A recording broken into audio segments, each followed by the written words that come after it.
Welcome to Possible, the positive ripple effect. Today I'm meeting with Stephen Brooks. He is a screenwriter, producer, and director, and he has done it all in the film industry. His most recent accomplishment, Binky, was selected for the Cannes Film Festival.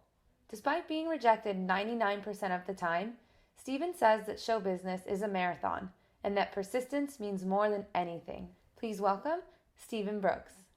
So thank you, Stephen, for taking the time to talk with me today a little bit about your life and your career. So I want to ask you, you said you've done everything there is to do in the film industry, but specifically writing and directing is what you focus on. How did you get into this industry? Got into a car accident and couldn't work as a PA doing commercials, which is sort of the fringes of the industry, and ended up landing a job at a visual effects company in Van Nuys and worked my way up to visual effects supervisor, which led to the writing, which led to the directing. So how did you get started in that? Did you always want to be in this industry, or did... Yes, I specifically left San Jose to go to UCLA Film School. Okay. So I always wanted to be a director and just worked my way up from the bottom. I got my PA job by getting a listing of commercial production companies and phone calling them and bugging them and showing up at their offices until someone hired me. So it seems like you're very resilient. So you were persistent, yes. you kept insisting. Yes, show business is a marathon. Persistence means more than anything else. How do you react? I mean, how do you get over that rejection? I move on to the next thing because it's 99% rejection for anybody. Yeah, that's actually a very important skill to take over to maybe another industry that isn't so hard. So I have no choice. I have to be in the film business. I mean, I'm in it because I have to be in it. I have to tell stories.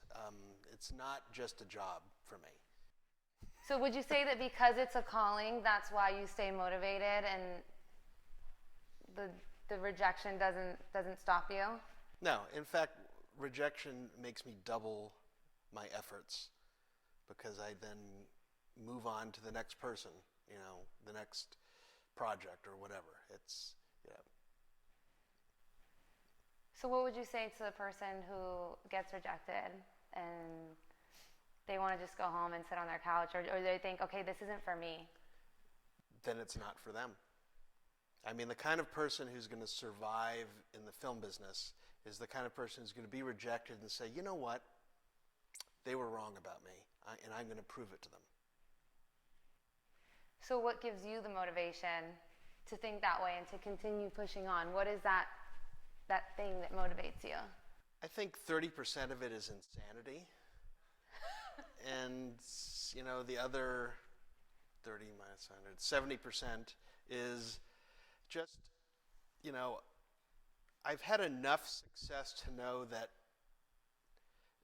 there are people out there and people like the people who've already liked what I've done, that makes sense, that just a matter of finding them, finding my niche, finding the right, I always talk about finding the audience, writing a script for an audience. And the same thing goes with having a meeting in the film business where the audience is the person on the other side of the desk.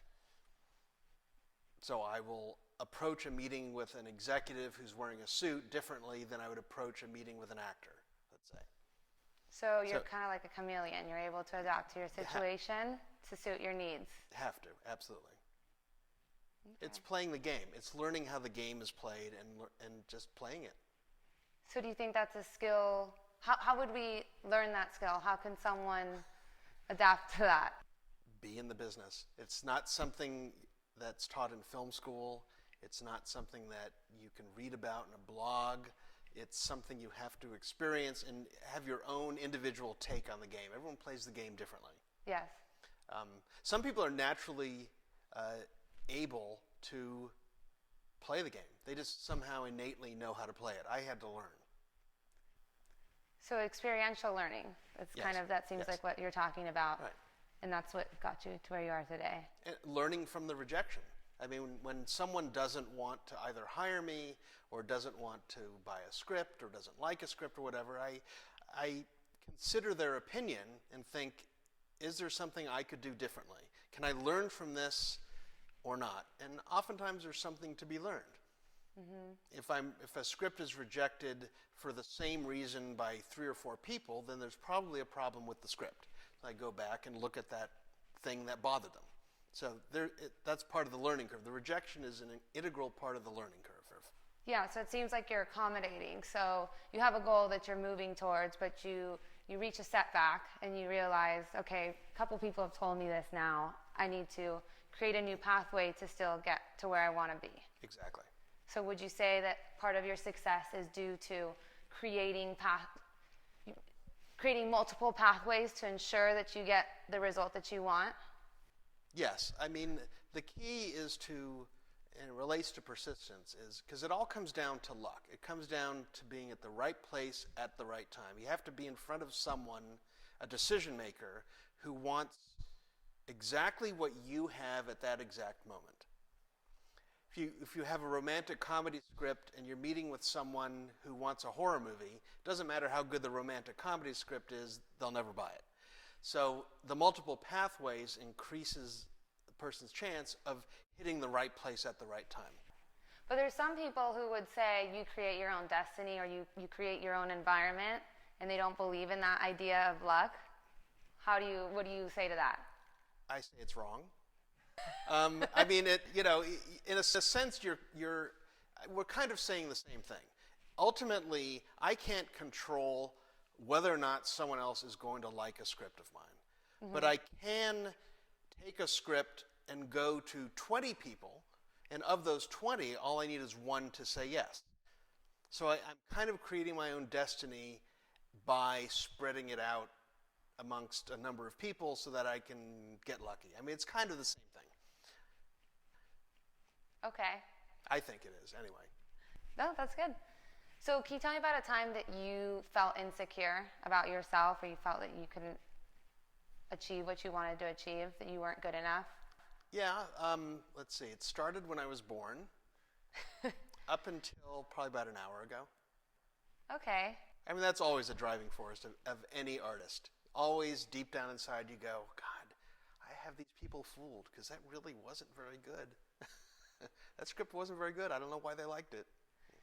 So how do you push through that then if you're always feeling this way? Because I would think that if someone feels that way, they would just be a recluse and not... It's a matter of I take that and use it to keep honing my skills. You know, I know a great deal about screenwriting and story structure, but I don't know everything. And every day I learn something new. I watch a movie or read a script and I go, God, I didn't think of that. So that's how I get through it, is I keep learning. It's a process. I view it as a process, not as a goal. You know, I take everything in the film business, the rejection, the bad meetings, the good meetings, working on set, not working on set, whatever it is, it's just part of the process. So going back to the experiential learning. But that's also, there's resiliency in there, because you're taking that opportunity as an opportunity to learn and grow and become better. Is that correct? That's the whole idea.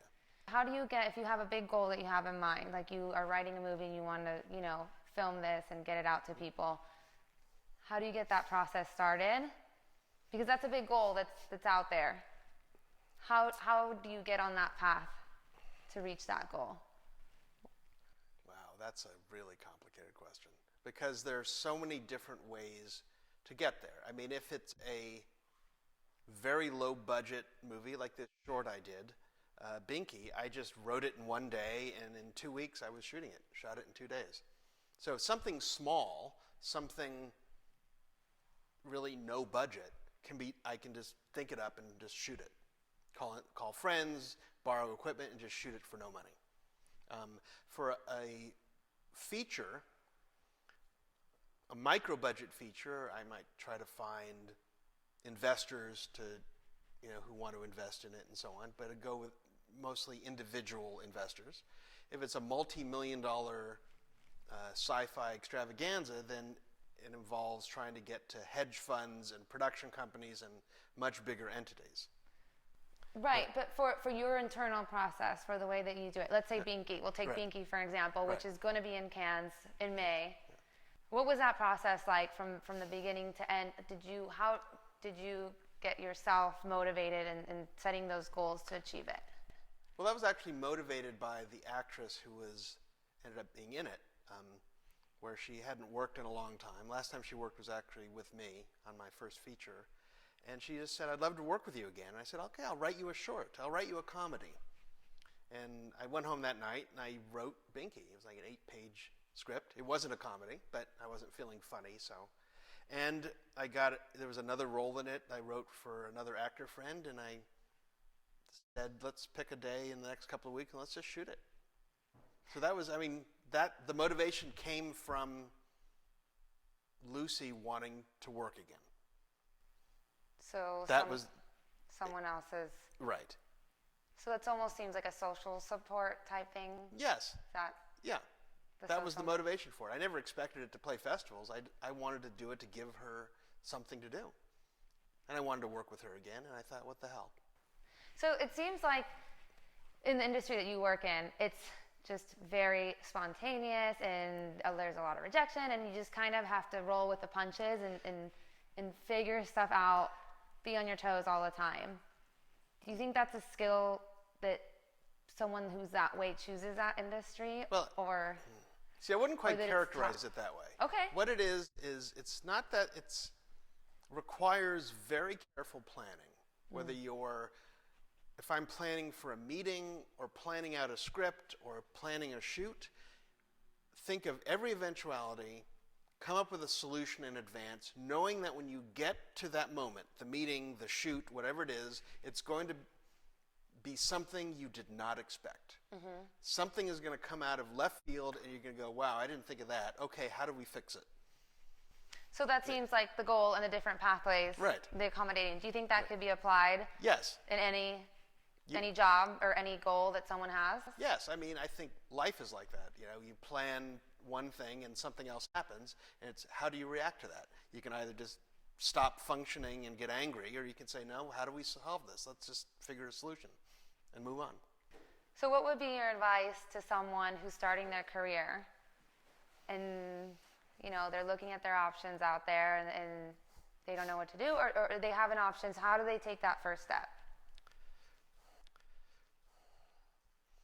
I would say the first step is to be familiar with all the people who have done that very thing who came before you. If you're a director, study everything from D.W. Griffith, through David Fincher. Study films from the 20s through modern films. Study everything. If you're an actor, study, actors from Clara Bow all the way through, Jennifer Lawrence. Just study the people who have come before you. Learn the craft the way they learned it. That's the most important thing. What about mentorship? Do you think mentorship is important? Has that helped you in your life at all? I only really had one mentor, and that was in visual effects, and that was actually very helpful. And how did that come about? I was working as a PA at a visual effects company run by John Dykstra, and I would, after my normal 10-hour day, I would hang out on stage at night, and I learned lighting and camera equipment, and I learned all this stuff. And he saw that I was ambitious. I would go out on shoots even if I wasn't on the crew, just to see what they did. And when the time came, he recommended me for an effects supervisor job. So what is your vision for Binky and Cans? Well, it's a short, so it's not going to sell for a lot of money. The idea is to use it to promote other projects. Also, other film festivals will scout Can for films, so I'm hoping to get other film festivals to screen it. That's the goal. A short is really just a calling card. It's not an end in itself. Sure. No? Any other advice for people getting started on their career? I think the key, and I'm actually paraphrasing Alec Baldwin, who told a bunch of actors once, he said, enjoy the process, because if you want to be an actor, you're going to get to do very little of it. Most of the time you're spent getting headshots, going on auditions, meeting with agents or whatever, and you spend very little time actually acting. And that applies to writing, directing, everything. So I think the advice is, if you don't enjoy every part of the process, then you're probably in the wrong business. Great, thank you. Okay, thank you. Thank you.